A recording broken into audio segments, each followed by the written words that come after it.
withstand the impact of a jet. From what I understand, the outer skeleton of the building, the outer columns was like a fishnet, and you had these inner core columns, which was substantial, thick steel beams to withstand 4 or 5 times what the loads were. The engineers always over-design a building. No steel frame building has ever collapsed before or since 9/11. So that should say something right there. And it said that Building 7, it was a progressive collapse, that it was caused by fire.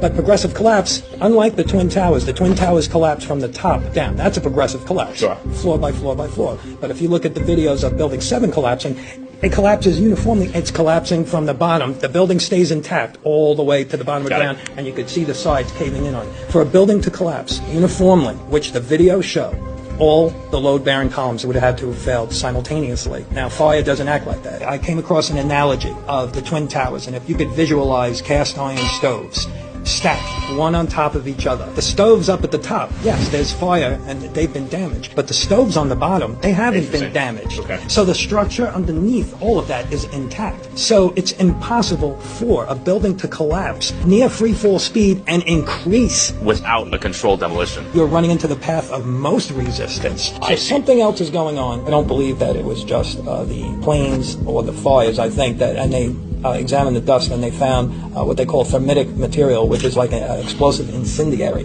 which was in the dust samples, and that's documented. There were reports of the buildings were undergoing an extensive elevator renovation in the 2 or 3 years prior to. All kinds of workers, they had access to the cores of the building. And on the day of the attack, the elevator company would not assist in the operations of the elevators. And the elevator company, it subsequently went out of business. And a couple of years after that, the information is out there. At one time when I was heavily engaged in trying to get a new investigation, I definitely felt threatened. I felt threatened for my family, and it wasn't a pleasant experience. You have sworn testimonies from firefighters regarding explosions in the building. They were suppressed.